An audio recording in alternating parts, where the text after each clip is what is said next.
La scène d'aujourd'hui se passe dans une gare. Les gares sont très importantes en France. On utilise beaucoup les trains pour voyager, aussi bien dans le pays qu'à l'étranger. Que ce soit pour un voyage professionnel ou un voyage en famille, tout le monde passe forcément au moins une fois par une gare. Tout à fait. Et les gares sont des lieux tellement dramatiques. On voit se passer tellement de choses dans les gares. Les gens se rencontrent, se séparent, se déchirent. Ah, les gares. Un lieu dramatique comme il n'y en a pas deux. Alors, on se retrouve après.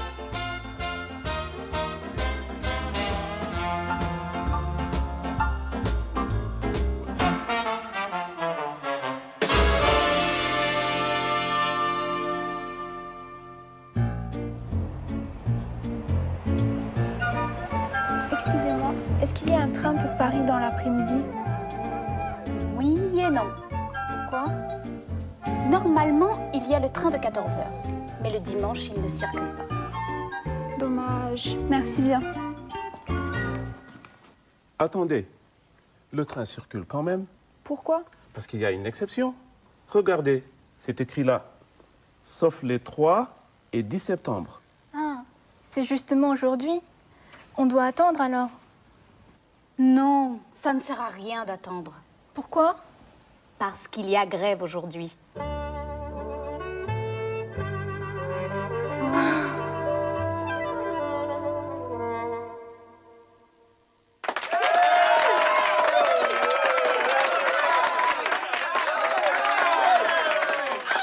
Qu'en avez-vous pensé?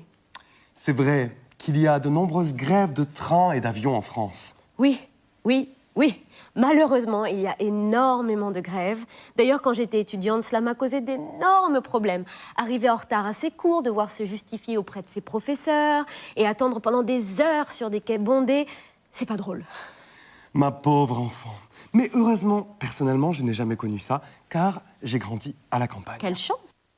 Nous allons vous présenter ce que vous pouvez trouver dans une gare. Comme les nombreuses enseignes et plans d'information.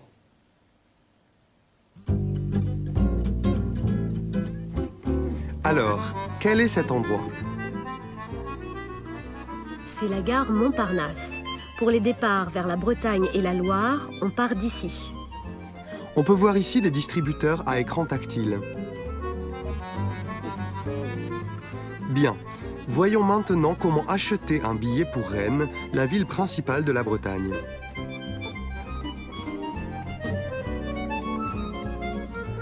On commence par choisir. Le départ. Lorsqu'on veut prendre le train le plus vite possible, on choisit départ immédiat. Ensuite, on choisit la destination. Nantes, Quimper, Tours... Ah, voilà, Rennes. On appuie sur Rennes. Et là, apparaît le prochain train pour Rennes. On prend le train de 14 h. Il faut changer au Mans. Aller simple ou aller-retour, aller simple. Puis on choisit la classe de transport. Première ou seconde classe. Seconde classe. Nombre de personnes, un adulte. Et ainsi, votre ticket va sortir.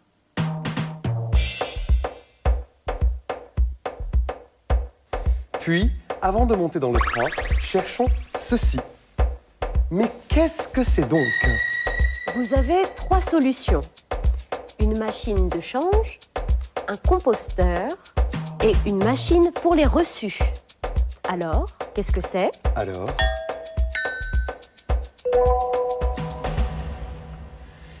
Et la bonne réponse est la numéro 2, un composteur. Avant de monter dans le train, mettez votre billet dans cette machine pour qu'elle y affiche l'heure et la date, ce qui permettra de valider votre billet. Faites attention, si vous oubliez de composter votre billet avant de prendre le train, Même avec un billet réservé, vous recevrez une amende. alors n'oubliez pas de passer par le composteur. Tout à fait. Il y a beaucoup d'autres panneaux.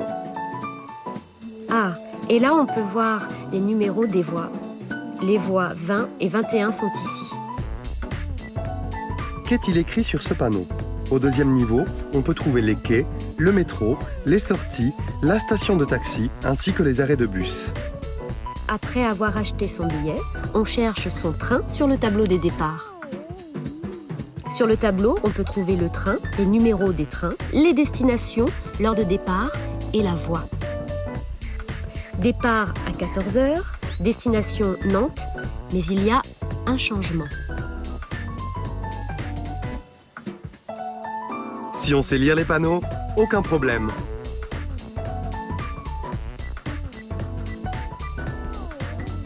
Bon voyage!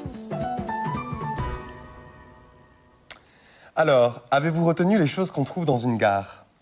Un des problèmes majeurs que vous pouvez rencontrer lors de vos déplacements, c'est les grèves. Les grèves de métro, les grèves de bus et parfois des compagnies aériennes.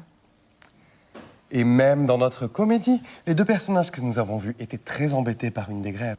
Et dans notre comédie, il y avait d'ailleurs un enchaînement questions-réponses très utile. Et pour nous expliquer cela, Monsieur Sato. はい、今日も会話でよく使う表現をご紹介します。そのまま覚えてぜひ使ってください。今日はこのセリフです。Pourquoi? Parce qu'il y a grève aujourd'hui. Pourquoi? Parce qu'il y a grève aujourd'hui. はい、なぜですかと理由を聞く Pourquoi、それに対して理由を答える Parce que です。フランスでは理由を聞いたり理由を言ったりすることがコミュニケーションの上でとても大切な役目を果たしています。ぜひ覚えて使ってください。Merci, Monsieur Sato, de nous avoir présenté cette expression très très pratique. Essayons d'ailleurs d'en faire usage. Vincent, tu souris toujours. Pourquoi? Mais parce que je t'aime beaucoup. Tu m'aimes beaucoup, mais tu le dis à tout le monde. Mais parce que j'aime tout le monde. Bon, on en reparlera plus tard. D'accord. J'espère que vous avez apprécié cette comédie pleine de nuances et de phrases pratiques. Quand vie de tous les jours rime avec humour, c'est comédie.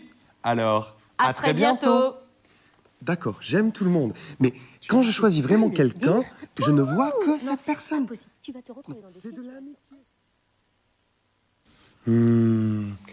Miyu, c'était comment? 電車の中ってああいう風になってるんですね。でもタッチパネルはやっぱりフランス語なんですよね。 Bien sûr.